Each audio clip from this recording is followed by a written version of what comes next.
La Voz del Derecho presenta Primer Plano. Primer Plano.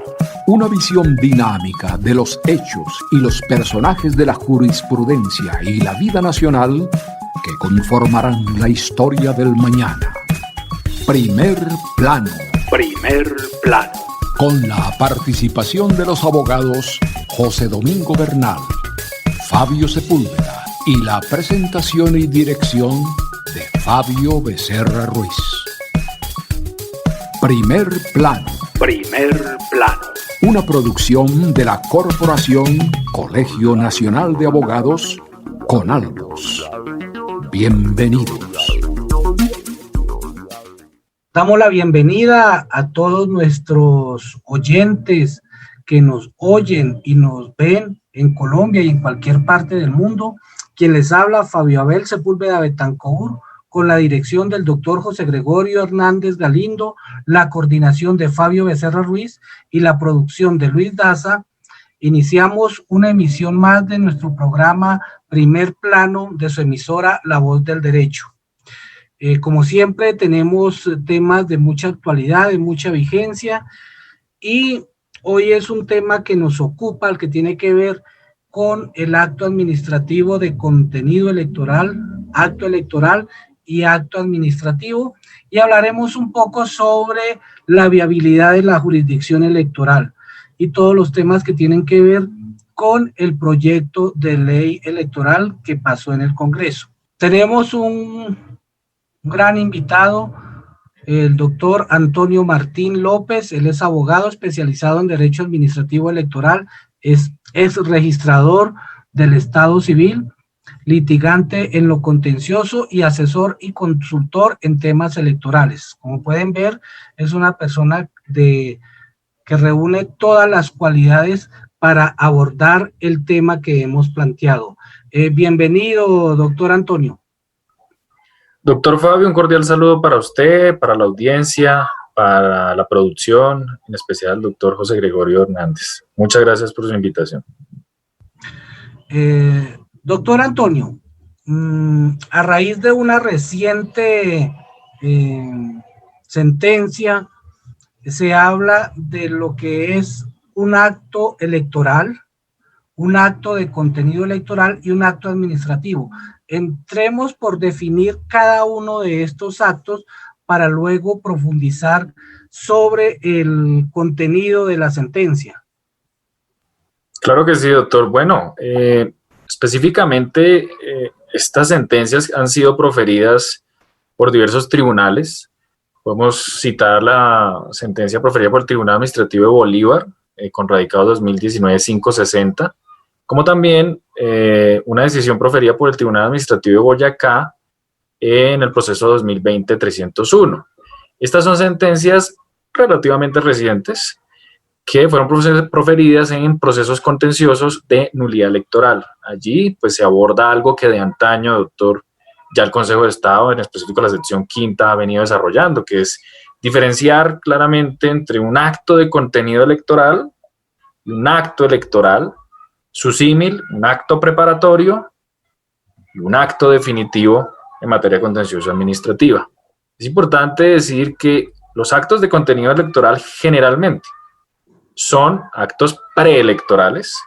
Podemos citar varios ejemplos: el acta de inscripción del candidato o candidatos, la presentación de algunos documentos por parte de los partidos políticos, el aval, y otros relacionados con la etapa previa al certamen electoral. Estos son actos que en algún momento pues, pueden ser enjuiciados, pero estos actos generalmente se enjuician a través del medio de nulidad y restablecimiento del derecho. Otros son los actos electorales propiamente dichos, que precisamente son los actos que decretan la elección o que materializan el llamamiento o el nombramiento de una persona en un cargo uninominal. Entonces, esa diferencia es bastante importante, toda vez que nos permite nuevamente tener el debate de, diferenciar o volver autónomo el derecho electoral del derecho administrativo en estricto sentido. Esa definición que usted nos acaba de dar es bien importante y quiero que nos centremos en los actos propiamente de contenido electoral, como es la sentencia de la cual usted nos citó. Sí, doctor. En ese proceso, hablo específicamente del proferido en el proceso 2019-560, ahí estábamos hablando pues del acto de elección del alcalde del municipio de Córdoba, Bolívar. Allí pues básicamente se estructuró una tesis con relación a que el candidato en ese momento, hoy alcalde, el candidato en ese momento no reunía los requisitos legales para ser candidato. Entonces, el acto de inscripción, que generalmente se profiere por parte de la registraduría un formato que se llama E6, alcalde, ahí es la manifestación del candidato en donde dice yo no estoy inhabilitado, presento mi foto, presento mi aval o los llamados coavales, etcétera, etcétera. Y había posteriormente una decisión del Consejo Nacional Electoral respecto a la revocatoria de inscripción que pidieron algunos ciudadanos sobre este candidato en ese momento. Una vez se decreta la elección por parte de la ciudadanía, un demandante, o más bien el demandante, presentó demanda de nulidad electoral. Sin embargo, como lo veremos en esa y en la decisión del Tribunal Administrativo de Boyacá, que también fue contra precisamente el alcalde de Sativa Norte, municipio de Boyacá, allí no fue claro qué era lo que se demandaba. Es decir, se demandó el acto de inscripción, se demandó la resolución del Consejo Nacional Electoral y se demandó el acto de elección. Nosotros sabemos, y las personas de pronto que deseen investigar más sobre el tema electoral, sabemos que no podemos demandar en nulidad simple, en nulidad electoral, en nulidad de restablecimiento del derecho, porque son antagonistas esos medios de control, ¿ya? El demandante, por más que la acción sea pública, tiene que dejar claro cuál es su petición ante el magistrado o ante el juez respectivo. Entonces, en esos casos, no se supo, incluso se le inadmitió la demanda, se le solicitó que la adecuara, el demandante siguió en su dicho y manifestó que no, que en efecto lo que quería demandar era todo porque todo constituía una actuación administrativa. Ayer los tribunales, hablo de los dos, y muy seguramente la sección quinta del Consejo de Estado ya ha determinado que una cosa son esos actos de contenido electoral que no son definitivos, son preparatorios, como bien lo ha dicho la jurisprudencia, y hay que diferenciar pues el medio de control, porque si yo no estoy de acuerdo con esa elección, yo lo que debía hacer fue demandar en nulidad electoral, pero el acto de elección, es decir, el que profiere la comisión escrutadora municipal, distrital respectiva, que declara la elección. Y para tal efecto, el actor no fue concreto, no fue claro, y el juez no puede suplir esas falencias. Ese es más o menos el resumen de las dos jurisprudencias, pero podemos llevarlo a otro tema, que no es extraño al derecho electoral, y es cuando se nombra por parte del consejo, de los consejos municipales, los personeros municipales. Usted sabe, o ustedes saben que hay un procedimiento meritocrático, y en una sentencia que en este momento no recuerdo el tribunal, se demandó lo mismo, se demandó el concurso como tal, se demandó el acto de elección del consejo de ese personero que quedó el primero, y se demandó una convocatoria que hizo. Entonces hubo, si me lo permite, un híbrido de acciones y de sucesos fácticos que no le permitían al juez resolver en estricto sentido la controversia. Por eso es tan importante diferenciar esos dos asuntos.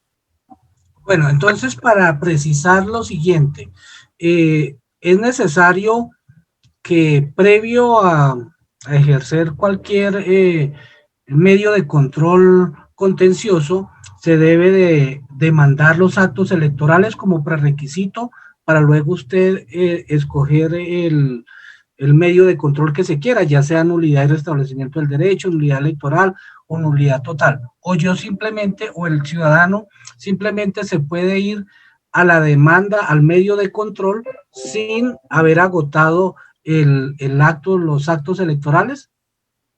Doctor, lo más recomendable, indudablemente, es revisar cada caso en concreto. Hablemos de lo más típico y lo más coyuntural a nuestra vida democrática. Cuando elegimos un alcalde, generalmente hay unos actos preelectorales.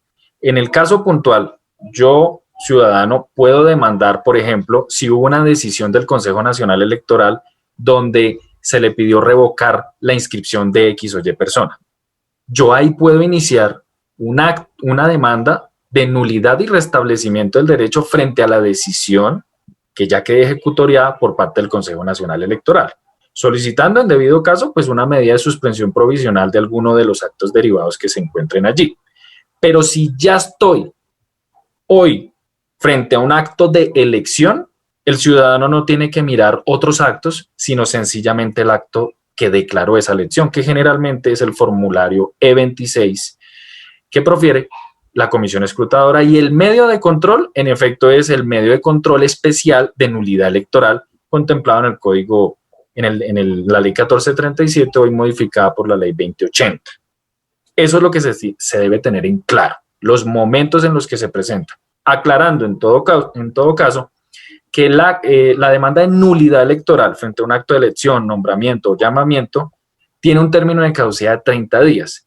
Generalmente, las elecciones se dan finalizando octubre, lo que da más o menos que todo noviembre y parte de diciembre, unos 10, 15 días, yo tenga para demandar eso. Esto es importante por lo que veremos más adelante respecto a la eficiencia de la administración de justicia y la diferenciación entre nulidad electoral y acto administrativo, entre acto administrativo y acto electoral. Bueno, ¿qué pasa después de si la persona por alguna circunstancia dejó pasar los 30 días que tenía para esta demanda electoral? ¿Puede hacer otro medio de control de nulidad simple de las que están establecidas en el Código Contencioso? Doctor, la primera respuesta que uno podría dar es en efecto que la acción caduca. Bien. Y al caducar, esta es una excepción que ataca directamente el proceso y en consecuencia el magistrado o el juez respectivo tendrá que terminar el proceso mediante esta excepción presentada indudablemente pues por el demandado. Cuando se presenta una acción, por ejemplo, de simple nulidad, en efecto, digamos, los efectos que pueda generar ese medio de control pues no van a tocar formalmente la elección.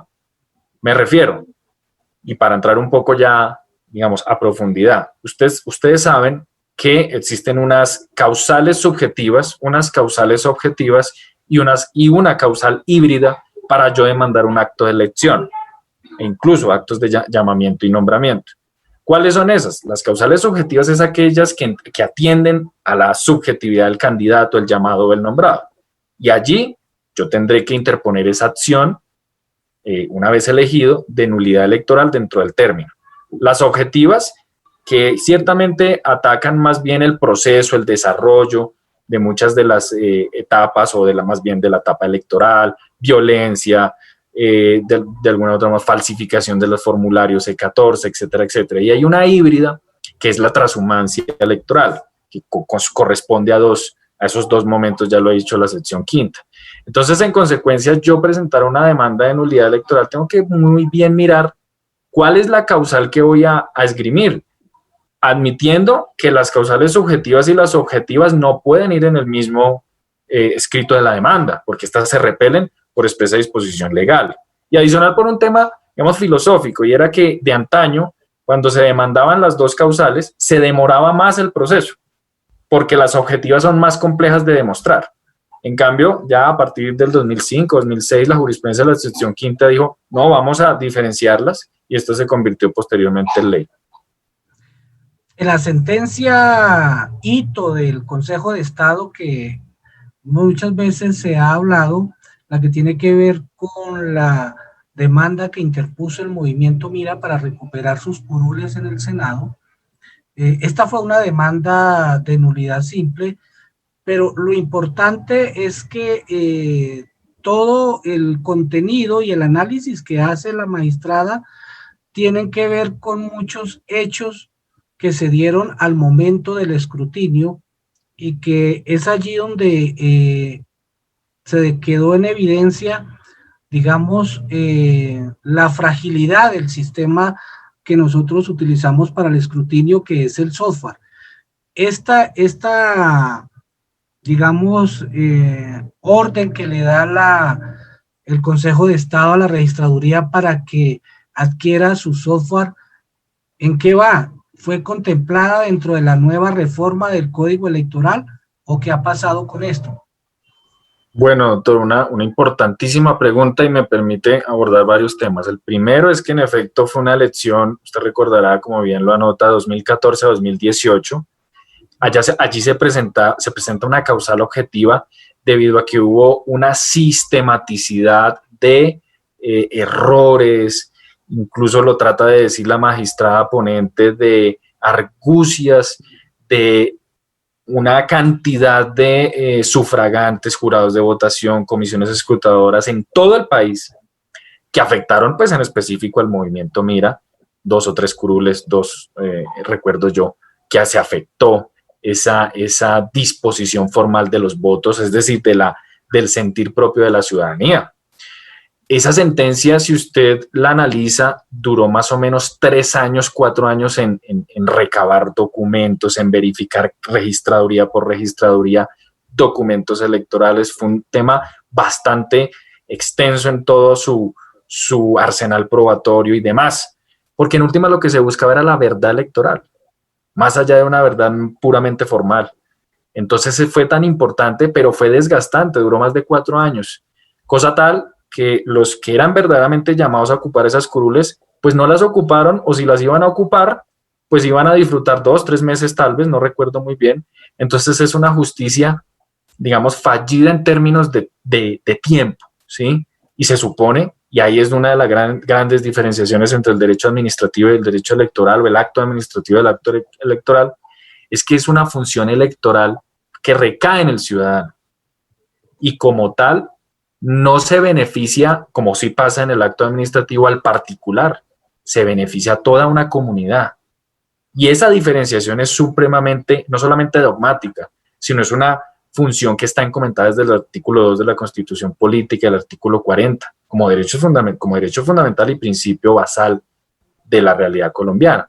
Entonces, usted me pregunta, ¿qué pasó con eso? Sí, en efecto, fallaron al final. En efecto, le dieron la razón al Mira. Posteriormente dieron unas órdenes perentorias a la organización electoral, pero en específico a la registraduría de, hombre, adopten un software propio. Orden que quedó incluida, doctor Fabio, en el proyecto de código electoral que está en este momento a prueba, está en la Corte Constitucional para el examen de constitucionalidad y que está recibiendo en este momento intervenciones ciudadanas y amicus curiae. Ya que usted ha tocado ese tema del código electoral, bueno, que lo tratamos acá, resúmanos cuáles son las reformas realmente estructurales y importantes que trae este código. Bueno, son varias, son más de 200 artículos, doctor. Yo pienso que lo más importante es un cambio de mentalidad, no solamente de la organización electoral, sino también del ciudadano. Todo el mundo ha centrado la discusión en que va a haber un voto electrónico mixto, es decir, una persona se acerca al cubículo, hay una máquina, usted digita su voto y le sale una tirilla como un comprobante, y digamos, es una novedad tecnológica para que una vez presente el voto electrónico mixto, porque va a haber un papel, pero va a haber una digitación, lo presenta ante el jurado y se incluirá en el escrutinio respectivo. Aclaro, estas disposiciones del voto electrónico mixto serán aplicadas no en las próximas elecciones, sino en las posteriores, pero podrán ser aplicadas en elecciones atípicas o en elecciones de consejos municipales de juventudes. En términos, está la etapa postelectoral, que también cambia la mentalidad del escrutinio, no solamente ante el jurado de votación, sino ante la comisión escrutadora, porque deberán validar respectivamente las máquinas que expiden una especie de certificado, como cuando usted va al banco, a un cajero y digita, saca un dinero y le expide un recibo, algo así más o menos va a aparecerse ese electrónico mixto. Entonces el escrutinio, muchos hemos dicho que se va a demorar un poco más porque se va a contrastar esos dos votos, el voto presencial que existirá todavía y el voto electrónico mixto. Algunas disposiciones frente a funciones del Consejo Nacional Electoral, propaganda electoral, se incluyen conceptos como el de domicilio electoral, ya se cambia el concepto de residencia electoral que traía el antiguo código. Se crean una serie de cargos a nivel departamental, registradores específicos para lo electoral. Realmente en la etapa preelectoral se le da una mayor, digamos, eficiencia a lo técnico y a lo tecnológico. Va a haber digamos, un resultado más efímero frente a los boletines, más expedito, perdón, frente a los boletines que pueda expedir la registraduría, porque pues todo va a estar sistematizado. Las causales, doctor, cambiaron, las causales de reclamación ante jurado de votación y ante comisión escrutadora cambiaron drásticamente. Veníamos del concepto de papeleta electoral, ahora venimos con el voto electrónico mixto. Es decir, progresivamente se dieron varias cosas. Vuelvo y reitero, es importante decir que no es la panacea para la solución de los problemas, pero sí cambia una mentalidad, trae el voto al siglo XXI. Bueno, eso es importante, y lo que quedaría acá es, en este momento, que la Corte pues dé su concepto sobre su viabilidad constitucional. Indudablemente lo que usted dice sí puede traer algunas cosas que modernizan el sistema electoral, pero que también a la misma vez, por ser novedoso, pues genera muchas dudas sobre la transparencia del voto como tal y en los escrutinios, que es donde siempre se presenta de alguna forma el fraude en las elecciones, que es allí la parte más vulnerable de toda la cadena del proceso electoral. Yo para concluir entonces, miraríamos, usted me comentaba acerca de una emisión especial que estuvo trabajando este tema y que hizo algunas observaciones para que nosotros podamos concluir a ver si es viable la jurisdicción electoral que quede independiente y no ligada al contencioso como lo tenemos actualmente. Sí, doctor. Bueno, digamos una pequeña introducción rápidamente. Hoy día la organización electoral, y esto por expresa disposición del título 9 de la Constitución Política, establece que está el Consejo Nacional Electoral y la Registraduría Nacional del Estado Civil. Ellos pues realizan todas las elecciones, verifican requisitos, resuelven reclamaciones, etcétera, etcétera. La jurisdicción contenciosa es la que va a revisar y a judicializar esos actos de elección, actos administrativos generales, actos administrativos específicos que expiden esta organización electoral.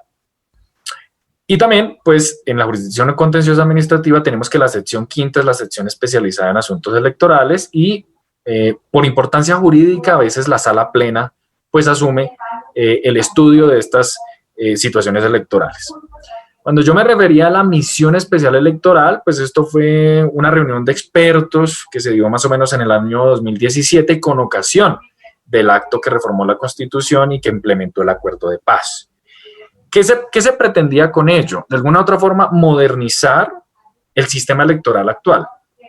En la pasada legislatura, más o menos finalizando noviembre, diciembre, se hicieron varias discusiones frente a 9 proyectos de ley estatutaria, 2 proyectos de acto legislativo que modificaban temas electorales o temas de participación. Yo rescato uno, el 007 del 2020.